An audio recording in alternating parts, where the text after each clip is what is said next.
दोस्तों हम बात करते हैं सामाजिक वानिकी के बारे में। सामाजिक वानिकी का क्या मतलब है? दोस्तों जब हम वनों का प्रबंधन यानी वनों का प्रबंधन और वनों की सुरक्षा तथा ऊसर भूमि पर वृक्षारोपण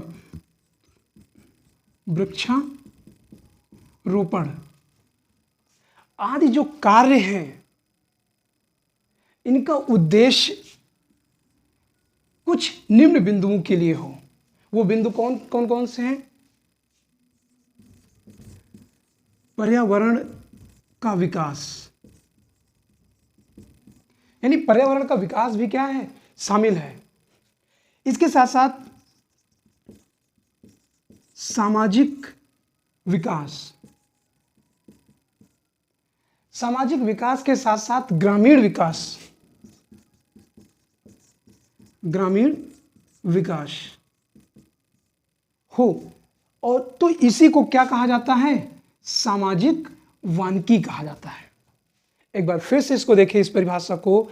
सामाजिक वानिकी का जो उद्देश्य है, वनों का, सामाजिक वानिकी में वनों का प्रबंधन, वनों की सुरक्षा और ऊसर भूमि पर वृक्षारोपण।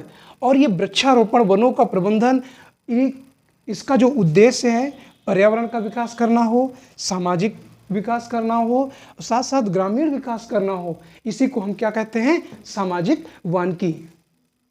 बाद में राष्ट्रीय कृषि आयोग, राष्ट्रीय कृषि आयोग 1976 से 79 के बीच सामाजिक वानिकी को 3 पार्टों में विभाजित कर दिया, जिनमें पहला पार्ट था शहरी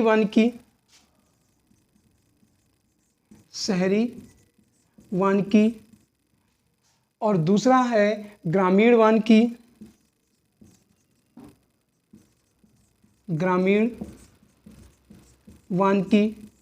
और तीसरा है फर्म वानिकी, यानी फार्म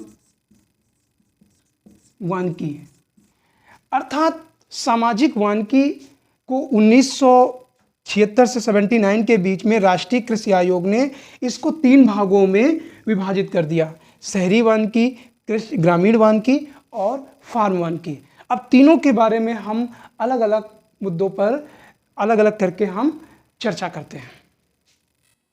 अब हम बात करते हैं शहरी वानिकी के बारे में, क्योंकि पूछा जाता है शहरी वानिकी का क्या उद्देश्य है। तो सबसे पहले हम समझते हैं शहरी वानिकी। शहरी वानिकी में यह देखा गया है कि जो शहरी क्षेत्र में सार्वजनिक भूमियां और निजी भूमियां जो खाली पड़े हुए हैं, उन क्षेत्रों में क्या करना है? पेड़ों को लगाया जाना है। तो इसमें 2 बिंदुओं को शामिल किया गया है। कौन कौन से हैं?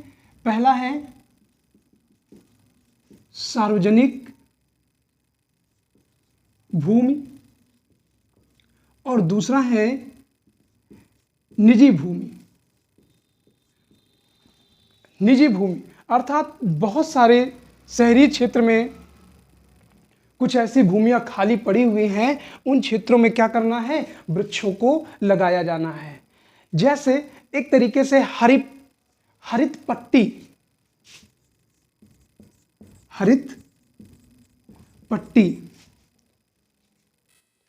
इसके साथ साथ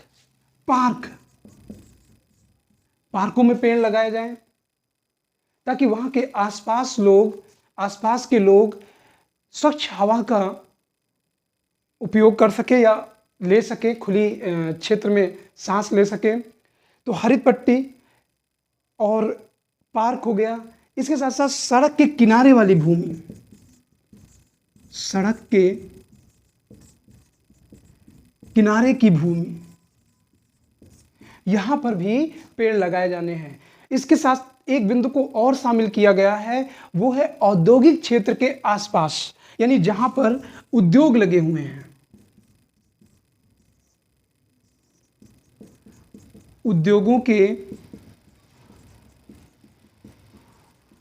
आसपास की भूमि। तो इन क्षेत्रों में जब पेड़ पौधे लगेंगे तो जो प्रदूषण हो रहा है शहरी क्षेत्रों में, उसमें क्या होगी? कमी होगी। आप व्यापारिक स्थल भी देख सकते हैं, यानी जहां पर मंडी वगैरह है तो यहां पर एक बिंदु और शामिल हो जाएगा व्यापारिक स्थलों में। तो ये इतने बिंदु हो जाएंगे जो कि शहरी वानिकी के अंतर्गत शामिल किए जाते हैं। इसमें प्रश्न कैसे पूछा जाता है कि शहरी वानिकी का उद्देश्य क्या है?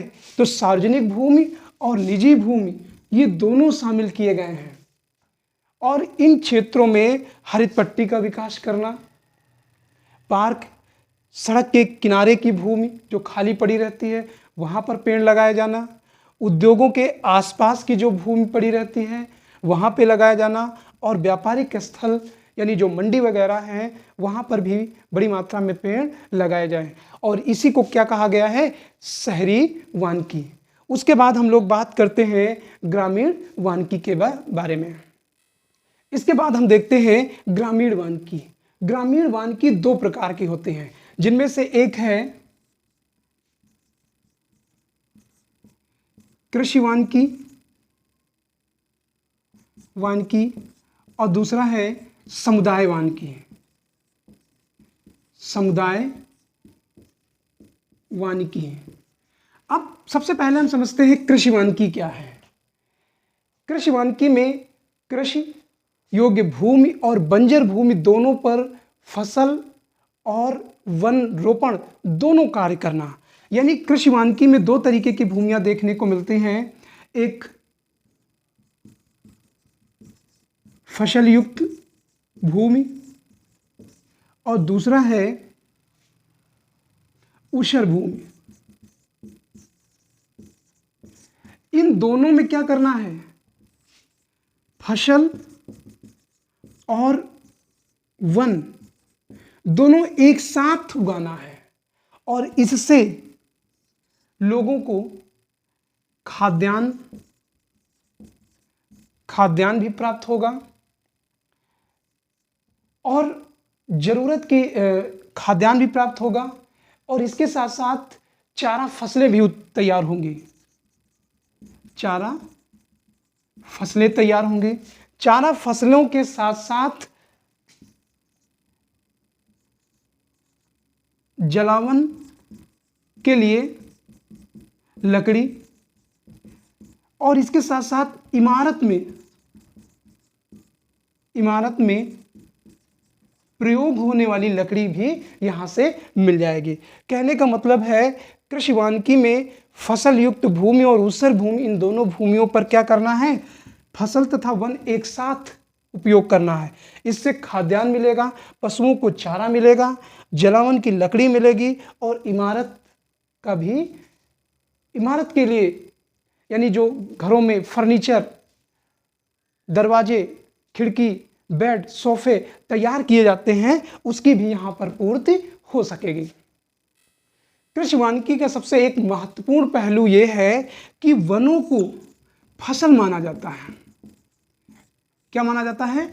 फसल माना जाता है। यह आमतौर पर इस तरीके से होता है कि खेत के चारों तरफ पेड़ लगा दिए जाते हैं, इस तरीके से। तो ये पेड़ लाभदायक भी होते हैं और हानिकारक भी होते हैं। अब जैसे ये पेड़ क्या करेंगे? चारों तरफ से बाड़ा बना के बाह्य या जंगली पशुओं को खेत में आने से रोकेंगे और इसके साथ साथ ये फसल के साथ साथ ये वन भी तैयार हो जाएंगे। लेकिन सबसे बड़ी समस्या ये होती है कि जो पड़ोसी का खेत होता है उसमें ये समस्याएं उत्पन्न कर देते हैं और वो भी चारों तरफ। लेकिन यहां पर एक महत्वपूर्ण बात यह है कि जैसे जब लोग चारों तरफ पेड़ लगा देते हैं और इन पेड़ों में सबसे अधिक पेड़ जो लगाए जा रहे हैं वो है यूकेलिप्टस। कौन सा है? यूकेलिप्टस। यूकेलिप्टस और पहाड़ी पीपल। पहाड़ी पीपल। पहाड़ी पीपल को आमतौर पर पॉपुलर के वृक्ष भी कहा जाता है, पॉपुलर के वृक्ष। लेकिन ये फसल के रूप में तो उगाए जाते हैं, लेकिन सबसे बड़ी समस्या ये है कि ये पारिस्थितिकी के लिए सबसे खतरनाक या हानिकारक वृक्ष माने जाते हैं। कौन कौन से? यूकेलिप्टस और पहाड़ी पीपल। और आमतौर पर लोग यूकेलिप्टस लगाते हैं। तो यूकेलिप्टस जो है जहाँ पे लगाया जाता है उस क्षेत्र को बंजर भूमि के रूप में कन्वर्ट कर देता है, क्योंकि यूकेलिप्टस जो है जमीन से पानी को बहुत अधिक मात्रा में खींच लेता है। और सही मायने में यूकेलिप्टस जब भारत लाया गया था तो इसका उद्देश्य था कि जो दलदली भूमि है उनको कठोर भूमि के रूप में कन्वर्ट करना था। तो दलदली भूमि को समाप्त करने के लिए लाया गया, लेकिन वर्तमान में जो किसान हैं वो बड़ी मात्रा में यूकेलिप्टस के पेड़ लगा रहे हैं। और इन पेड़ों को लगाने की वजह से जो भौम जल है उसमें बड़ी तेजी से कमी देखने को मिल रही है। तो इस तरीके से ये कृषि वानिकी हो गई। उसके बाद हम बात करते हैं समुदाय वानिकी के बारे में। अगला हम देखते हैं समुदाय वानिकी, या इसे सामुदायिक वानिकी भी कहा जाता है। अर्थात इस वानिकी के द्वारा पूरे समुदाय को लाभ पहुंचाना है। क्या करना है? पूरे समुदाय को लाभ पहुंचाना है।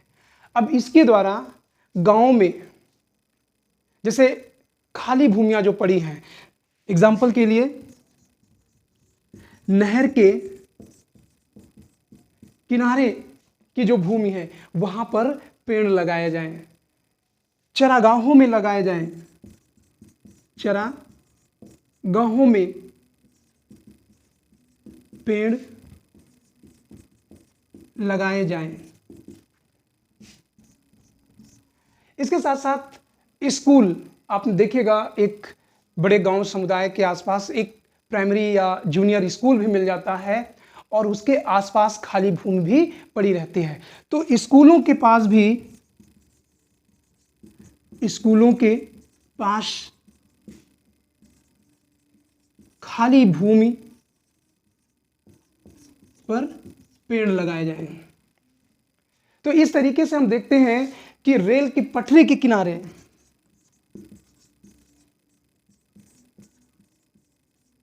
सड़क के किनारे,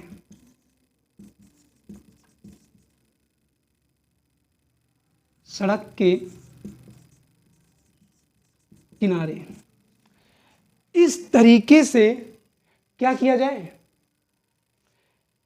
जो खाली भूमियां हैं वहां पर क्या किया जाए, पेड़ लगाए जाए। तो इससे दो तरीके से लोगों को लाभ मिलेगा।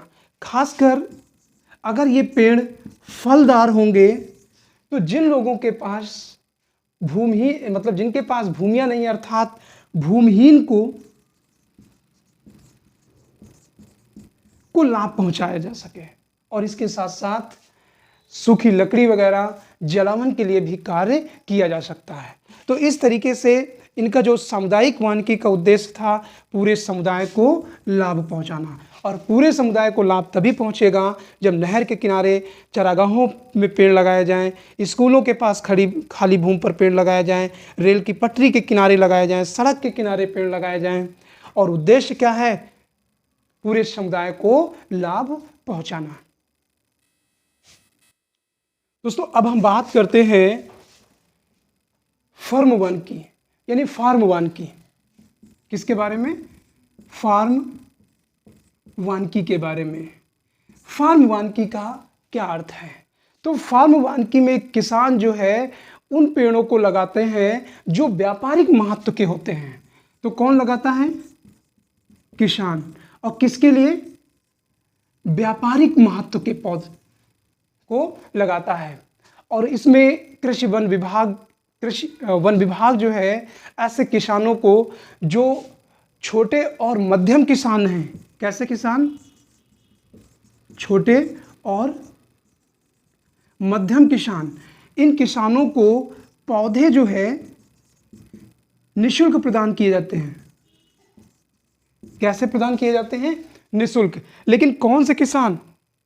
छोटे और मध्यम किसानों को ये पौधे निःशुल्क प्रदान किए जाते हैं। तो ये किसान अपने खेत के चारों तरफ जो मेड़ बनाई जाती है उसके चारों तरफ पेड़ों को लगा देते हैं। इसके साथ साथ चरागाह, घास के बड़े स्थल, घरों के पास जो खाली भूमि होती है, तो इस तरीके से हम सामाजिक वानिकी में शहरी वानिकी, ग्रामीण वानिकी और फार्म वानिकी के बारे में विस्तार से पढ़ लिया है। तो यहाँ से कई सारे प्रश्न पूछे जाते हैं, खासकर यूपीएससी से रिलेटेड यहाँ पर क्वेश्चन पूछे जाते हैं कि कृषि वानिकी क्या है, फार्म वानिकी क्या है फार्म वानिकी क्या है, और सामुदायिक वानिकी क्या है, शहरी वानिकी क्या है, इनको कितने भागों में और कब बांटा गया है। इस तरीके से यहाँ पर कई प्रश्न पूछे जाते हैं। दोस्तों यहाँ से एक प्रश्न और पूछा जाता है कि भारत में कुल जो सकल घरेलू उत्पाद है यानी जीडीपी जो एग्रीकल्चर का भाग है, तो वनों से लगभग 2% प्राप्त होता है। यानी कृषि का जो भाग है, कृषि में जो वनों से उत्पाद प्राप्त होता है, वन का लगभग 2% होता है। तो ये संपूर्ण जीडीपी का 2% नहीं है। संपूर्ण जीडीपी में जितना भी कृषि का अंश है वह वनों से कितना 2% प्राप्त करता है। तो ये डेटा कई बार पूछा भी गया है। तो दोस्तों ये क्लास यहीं तक। अगली क्लास में हम लोग झूम खेती के बारे में बात करेंगे, विस्तार से बात करेंगे, कहाँ पर कौन सी खेती की जाती है, उनको किस नाम से जाना जाता है, इसके बारे में हम लोग चर्चा करेंगे। दोस्तों ये वीडियो कैसा लगा? अच्छा लगे तो मेरे चैनल को सब्सक्राइब जरूर करें। Thank you.